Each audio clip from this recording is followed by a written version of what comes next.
Ladies and gentlemen, RosterWatch Nation, welcome back to the epic RosterWatch Podcast, brought to you by RosterWatch.com.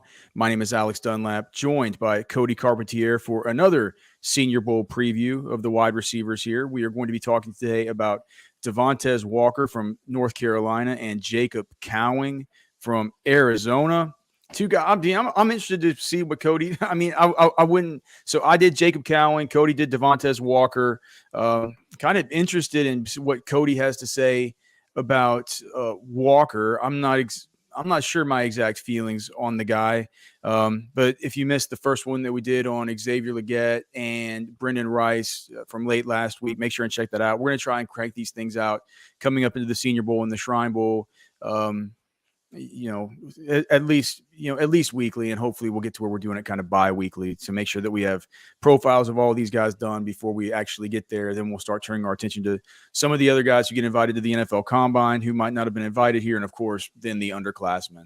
So make sure to stick around and find all this content at rosterwatch.com and here on the RosterWatch podcast feed and or YouTube channel. So happy to see you guys coming in here. Oh, Jay Ward in the chat. Okay, so a regular that we're used to. I guess he's getting a break from National Signing Day stuff to come over here and see what's going on with the Senior Bowl, guys. So I don't know, man. Let's just do you want me to start with Cowan? Do you want to start with Walker? What do you think? Take the reins with Cowan because he's one that I've said it multiple times. He should have came out in last year's draft class and maybe the year before that. So I want to hear your thoughts on Cowing because I have a few strong ones. Okay. Well, here are my initial thoughts. So Jacob Cowing, Arizona, 5'11", 175 pounds, in the 2024 NFL season, he'll be 23 years old through the entire season, basically to the Super Bowl is when he'll turn 24. So, just your general kind of redshirt senior type of guy. Spent his first 3 years at UTEP. And these last 2 years, he has been at Arizona, of course. He was a two-star coming out of high school. I believe, was that Maricopa, Arizona, I think it was where he was from. One of those football schools there in Maricopa. He was only a two-star in the class of 2019. As far as just the market share stuff, pretty good within the context of his offense. 83 receptions for 696 yards and 11 touchdowns. So 27% of the team's market share of receptions, 19% of the receiving yards, and 32% of the touchdowns. So kind of an odd sort of, odd profile there statistically with the sort of the lack of receiving yards, but the really high receptions and the high touchdowns. And it goes to I think it's illustrative something. I think it illustrates a big part of this guy's game, and he's a slot guy. He played 70% of his route. He ran 70% of his routes out of the slot this last season. And the two defining features of his game are, one, he's a killer on option routes versus nickel corners versus safety, certainly versus linebackers. He leaves these guys jocks out there on the out there on the turf. It's something to behold, and he's a killer, man. He's deadly in the screen game.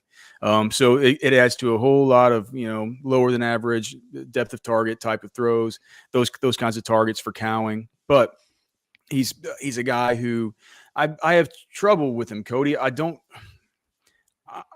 don't know exactly, and we'll kind of go over how we kind of rate him or what our initial thoughts are. What part's your issue with him? What is, because for me, let me say the things that I kind of like out of him first. Okay, so first, 2021 first team All Conference USA, broke out as a true freshman at UTEP. Now it wasn't a good offense, but he technically did meet the requirements of a breakout. He would have broke out all over the place his sophomore year had he not broke out as a freshman. And then as a junior, of course, I think that's probably that campaign is what led to him going to Arizona to probably get some more eyeballs on his skill set, because it is a really good skill set. As I mentioned, he's just a real problem out of the slot on option routes. It's the first thing that anybody who knows football is going to notice, man. If you give him a two-way go, you're completely swindled. You really are. He's just crafty. He's nifty. He's able to create separation at the route stem, not only to get open, right, kind of on those option routes, but also just allow for space to gain yards after catch. He's one of these dudes who really can do a lot with the ball in his hands. Really good open space player, really good open field vision. Um, you know, I don't. I think I think he's a good route runner. I think he's a good route runner. He has natural hands. He's a natural hands catcher. Like I talked about earlier, I think a lot of that ability to create the separation at the route stem and then be able to get upfield with the yards after catch after that always has a lot to do with somebody's framing ability and whether you can frame the ball upfield, right? Without getting your eyes upfield and taking your eye off the football, right?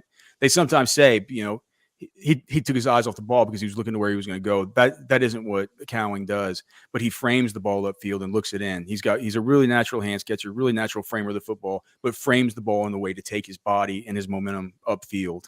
And I mean, that's a definite skill, right? I mean, it's Arizona. When you look at the way Arizona targeted him in the red zone, I mean, like they used him a lot down in the red zone. It's 11 touchdowns this last year on only 696 total receiving yards. To be able to say that I was targeted in this kind of with this kind of frequency down here and scored this many touchdowns, that the offense wanted to get me involved in these kinds of spots. That's what really sort of stood out to me. For sure. And we talked about him in the screen game, all the rest of that stuff, right? 2022 and 2023, not as notable as far as his honors that he received from the various, I guess, the coaches within the cockamamie Pac-12. He was all Pac-12 honorable mentions in both of those years. So after going from a 2021 first team All-Conference USA, 2022 and 2023 all Pac-12 honorable mentions, as we got our guy Blake Skaggs in the chat. Dude, this might as well just be football with friends, Cody. Gee whiz, man. We got Blake, we got Jay Ward. It's so good to see you guys, man. As far as what I don't like, okay, what I don't like on his profile, I don't care what anybody says. He's pretty slight of frame. He's 5'11", 175, and to me, he looks more slight than Jordan Addison. That's the exact same height and the exact same. Yeah, he looks smaller to me. He looks like he doesn't look as imposing to me as Jordan Addison did. I think his straight line speed is good enough, but I don't think he profiles as a bona fide lid lifter. I think he's gonna run what do you think Cowing's gonna run? I'm projecting him right now as like a 4.45, 4.46 kind of guy. I was gonna say 4.48, 4.49. So we're right in that same ballpark. Okay. So not a lid lifter. He profiles to play exclusively in the slot, which I think is fine. I'm not sure that he has the physicality to handle press coverage, and I think the whole physicality to handle press coverage is something that really, really gets kind of overcooked, man. I mean, the grits get overcooked when you talk about this stuff, about the ability to get off press coverage, because in college and in the NFL a lot too. A lot of these guys don't get up on you and press that much anymore. There'll be spots that they do, but unless it's one of these, corners that just travels and is complete star coverage the whole time, and they have something really up their sleeve against you for the entire game. It's not going to be like you're facing press on every snap. It's just like that just doesn't happen. It's like when people say like, oh, just go ahead and double team Tyreek Hill, or something, like they're just going to double team him. It's like, well, no, like if you watch football, like if you watch football in the NFL, you really can't double team somebody. You know what I mean? Like if you double team somebody, any offensive coordinator worth his salt is going to be able to, exploit the fact that you're doing that with his other weapons. I kind of feel the same way about people saying that this guy can't get off press. But why would you want him to? Like, I think he's a slot guy, but I think that definitely limits his ceiling. So whenever I looked, I think his hands are fine. I just went to PFF, looked up his drop rates and stuff like that. His drop rate's fine. I think it's sitting at 5.7%, which is, I mean, it's fine. It's gotten better. It isn't an Adonai Mitchell or something. It isn't one of these 1.8% monsters on big volume, but it's fine. And I think it goes with what I was saying, natural hands catcher, natural framer of the football, good player. My comp, the first comp I came up with, I thought Sterling Shepard. Then I kind of went back and looked at Sterling Shepard. Sterling Shepard was a little bit bigger. I think he was more like 190, 188, something like that coming out. Addison was just the same size. I was like, but I'm like, man, he does not have the dynamism of Jordan Addison. His arms aren't as long as Jordan Addison's. He's not the acrobat that Addison is. I just don't feel like he brings the lightning strike ability that he does. Even though he's a good player who you want to get the ball in his hands, and he's a player that Arizona obviously said, man, when we're in the money areas, we're going to get this guy the football. I think he's the kind of player, Cody, honestly, at the Senior Bowl with the option. I think at the Senior Bowl he's going to show out, and here's why: it's those option routes. It's those two-way goes. It's the Tank Dell from last year. And I'm not saying he's Tank, but Tank's a different dude. But remember how it was whenever they got these guys, these two-way goes in the middle of the football field, and Tank would just get that's what this guy's the master of. So he's going to look good, and he's going to make some of these nickel corners and some of these corners look kind of bad at the Senior Bowl whenever they don't have help to either side as far as anything over the top or any of the rest of it, just in those one-on-ones. So I think he'll look good in that. He'll probably look the best in those. Out of everybody that I've seen so far. With that being said, I think he's a little bit limited, just a little bit limited by his size. And if you're going to be that size, I'd just like to see a little bit more dynamism. Apparently, you think I'm wrong. No, I don't think you're wrong. This is a guy I wanted to come out in last year's class. I honestly thought he should have came out after the third year at UTEP, and I was like, he's ready to go pro. Like he's shown what he has, and he decided to go to Arizona to try and obviously raise that draft capital, raise the opportunity. And I thought, go for 1,000 yards last year, he kind of had that opportunity. And then when you looked at the landscape of last year's draft class, which was obviously loaded with these punier guys, the Addisons, the Flowers, Hyatt was 180. He'd almost look kind of big compared to some of these guys. Daniel Dell, like Tyler Scott, Dre Tucker. The list goes on. And I was like, this is the class for Cowing. Like, there's no other class. I guess what that might have done for him is it might have been comparing him to other players, but I would have thought for a guy like this, he would have wanted that, right? But when I look at this year's draft class, especially when it's him, it's Xavier Worthy from Texas, who has the blazing speed. He's going to be faster than Cowing. And then Ladd McConkey, who's a very good route runner from Georgia. I think a player of Jacob Cowing's stature from Arizona, he has a meld of both of these guys. And I was waiting for you to kind of get there because I knew you were going to get there eventually in your breakdown, but it's Tank Dell.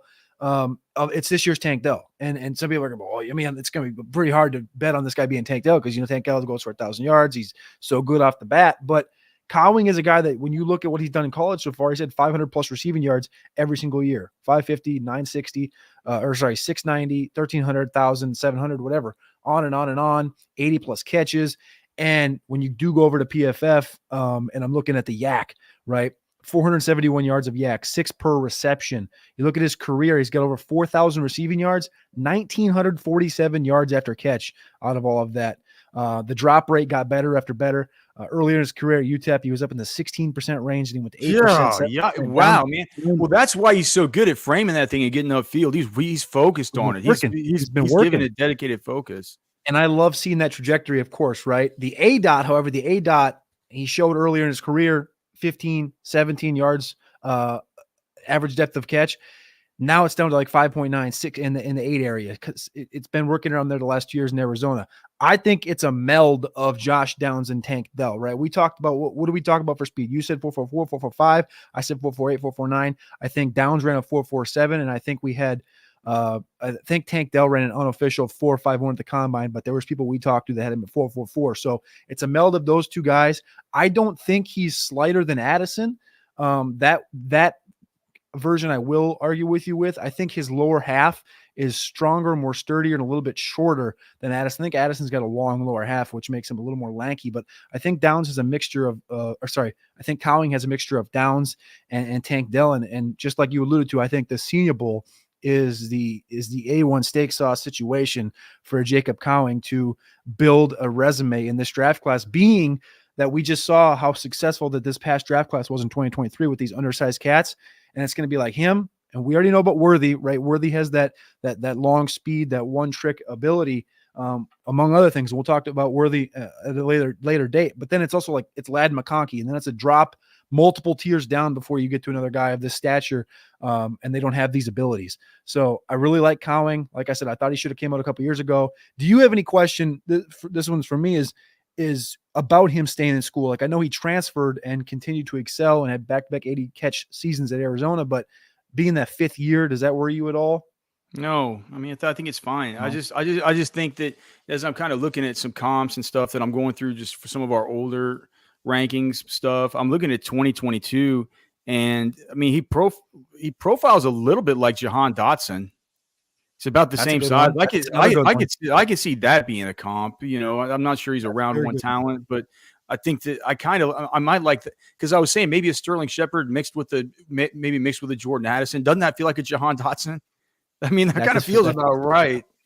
So I think he reminds me a little bit of a Dotson. The other thing is just, you know, pretty puny as far as his yards per route run this last year at 1.75. Right. We've been talking about these guys like Xavier Legette, who's up here at 3.15, Brennan Rice at 2.75. You know, 1.75 is pretty puny for this kind of guy. I mean, I think you like him more than me, but I think that could, you know, that's why we go to the Senior Bowl. That's why we go to the Combines. We want to get to see him in person, meet him, talk to him, see how they look on a field of other guys who are the best of the best in college football. So we'll see, but like, I'm not head over heels for him. I do think that talking through this sort of helped me, though, to say he might be some kind of version of a Jahan Dotson. I don't think that, you know, it feels like the jury is still sort of out on him as to what he can be. I don't think that the verdict's not in yet on Jahan Dotson and whether or not he can elevate to the upside that so many people hoped for whenever he was coming out.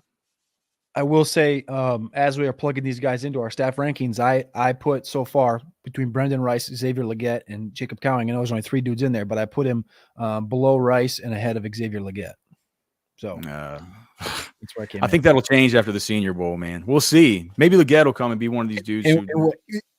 I love Legette, but there's absolutely no way that I could put Cowing over Legette. There's no way I could do that. You know, they're both 5th year. They're both 5th year guys. One of them is just a complete statistical monster. Yards after catch, yards per route run. You know, all the rest of this stuff.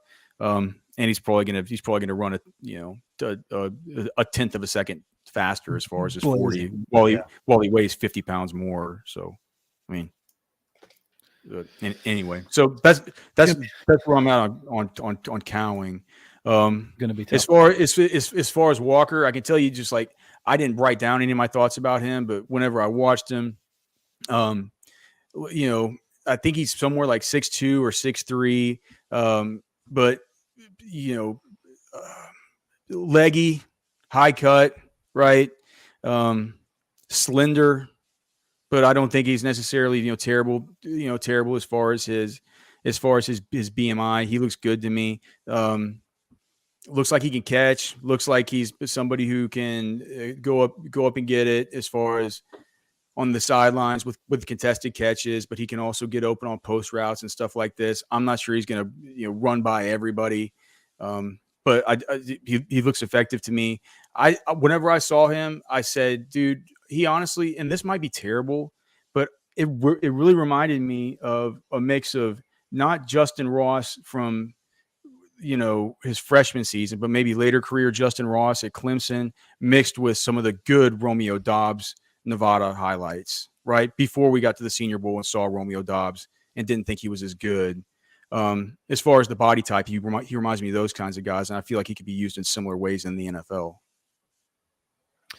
Yeah, Walker was a 2022 All-MAC player at Kent State. He transferred in from North Carolina Central, where he had a redshirt his freshman season. He didn't do anything. Then he transferred to Kent State, played, and then he transferred to North Carolina this year. He's most notably conversed in early part of the season with being the guy that was deemed ineligible by the NCAA, and then he missed a couple of games and ended up coming back, and they vouched for him, and there was a lot of stuff going around on Twitter where he missed the first 4 games, but then he came back and kind of lit a fire under this offense. And some of the big notes that were reported during that time was being that he was nose deep in the playbook. He wasn't able to play and was asking to play in the scout team when he was ineligible and not playing. He was practicing on the scout team. What did he allegedly do again? He didn't do anything. It was just the transfer thing. He had transferred from North Carolina Central to Kent State, and then from Kent State to North Carolina, and they deemed him ineligible. They basically said he didn't have a reason, and that was obviously before the current thing that just went through for transfers in college, where they have the free anytime transfer thing. But so he never missed a step. He debuted for North Carolina against Syracuse, caught 6 passes for 43 yards in that first game back, and then over the next 2 weeks, he caught 17 passes for 278 yards and 4 touchdowns. He just completely blew onto the scene, and he was prepared to make that statement, and that was something that I took away was. Every time I turned something on and I was listening to the TV copy, they'd be talking about how ready he was, how the team loved him, how the team was behind him, how he was working with Drake May at quarterback. And when you look at him, he's from Charlotte. He's from West Charlotte. That's where he went to high school at, in North Carolina right there. Of course, went to North Carolina Central, transferred out to Kent State, and then came back to play for North Carolina. When he did transfer from into Kent State, he put on 17 pounds of mass during his time at Kent State and kind of got up to this 200-pound range. He was in the lower 180s at that time. At Kent State, he had a couple of big games, played against Washington. He had 4 catches, 56 yards, and a touchdown the opening weekend a couple years ago against Washington. And then just 3 weeks later, played in Athens against Georgia, cresting 100 yards against that future national championship defense. I think he shows small flashes of Justin Jefferson type body control and playmaking ability. But I think the allure of Walker will be viewed in a broad range this spring due to just the consistency. I think he has the ability to dominate downfield when you take it to the NFL. But for fantasy, it's going to be a lot. It's going to be a lot tougher to trust a guy like this in the fantasy realm. He reminds me, if you want to compare it to the last couple of years, from his ability, his raw talent, playmaking ability, coupled with his, I think, contested catch ability, ball tracking. It kind of puts him ahead of players like Jalen Hyatt, Tyquan Thornton, Danny Gray, that ilk. It puts him ahead of that tier, but I think it puts him in the same conversation as like a Marvin Mims. I think he's going to have a good week at the Senior Bowl. I have him running in the sub 4.4s when we do get to the NFL Combine here in a couple of months. His receiving market share is 14.9%. Receiving yards was 18.9%. His overall his receiving touchdown market share was 28%, finishing with a 21%, which is the lowest of the 4 players we've discussed so far. Some of the positives that I did take away, I think he's very light and quick on his toes. I think he's above average ability to adjust to the catch point, shallow, deep, or contested.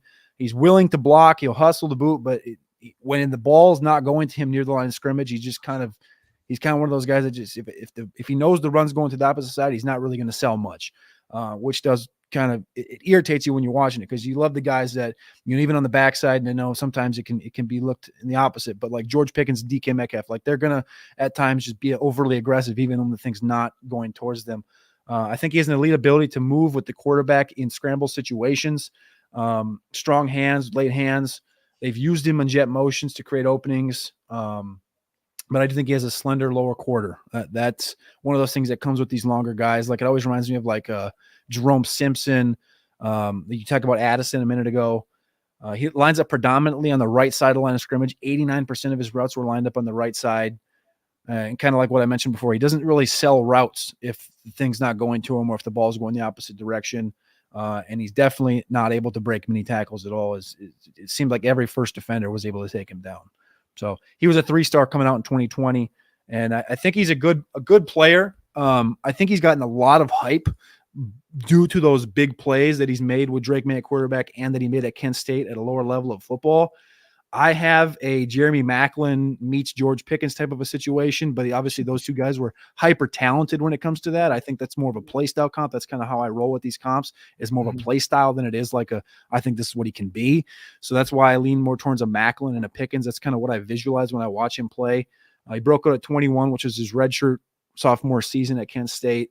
I kind of looking at him as like a late second, early third, depending on what that 40 comes in. If he runs like a 4.39, 4.40, he's going to naturally get boosted. And my biggest takeaway, I think, was I'm not as big of a fan of Devontez Walker as it seems like the majority of like the draft and the college Twitter is. I don't think I am either. If we're talking about the round 2 guy, I mean, they love the big plays, and right, the big plays are always what gets the screen grabs on Twitter. And I think he's a good receiver, but I think also your quarterback is being talked about. I mean, like the possible quarterback one that gets a bunch of eyeballs, and they see the connection there, and right. And so I just think there's a lot of questions there, and some of the things that he doesn't do or hasn't been able to show.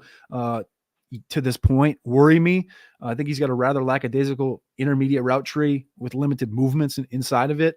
And I think he lacks attention to detail on some of that shorter area stuff. So again, I don't want to call him a one-trick pony because I don't think he has like the Jalen Hyatt thing where it's like he can do that thing really well. He is good at getting downfield, but he also doesn't have the Jalen Hyatt speed. So I think he's a guy that has a lot of pure raw talent, moxie, swag, and ability.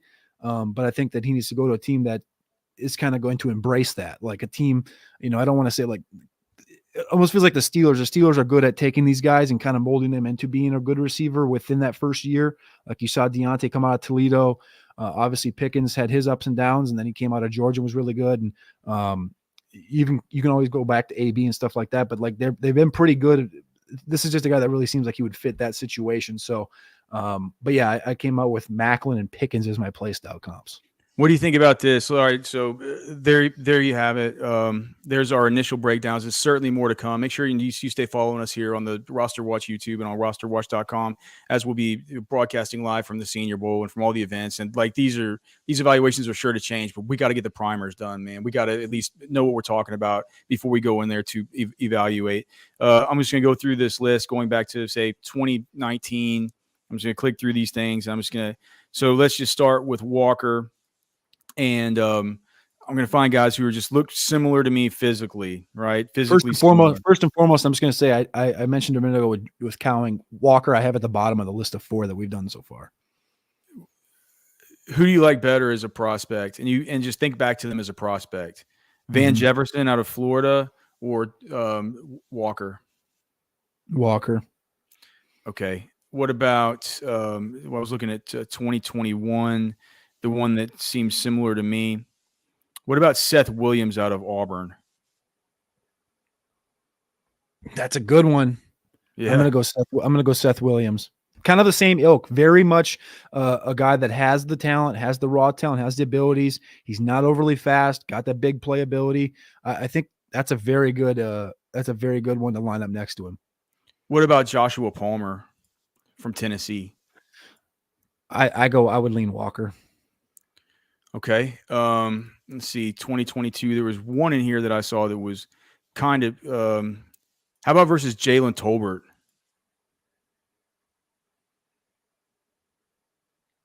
Similar bodies. Yeah, very similar bodies. Going to run similar. Going to get drafted in a similar area. I think the difference is Tez has a different. He's a notch higher in the big playability sector, but those guys are also that's a good line there. Okay, now for Jacob Cowing. Jacob Cowing or Paris Campbell? I'd probably go Paris Campbell as a prospect. Okay, what about Jacob Cowing or Shi Smith? Cowing. Almost very, very, very close in size, though, as far as those guys. Mm-hmm. So you like it better than Shi Smith? Yep. Okay. I like Shi Smith. Cowing or Sky Moore?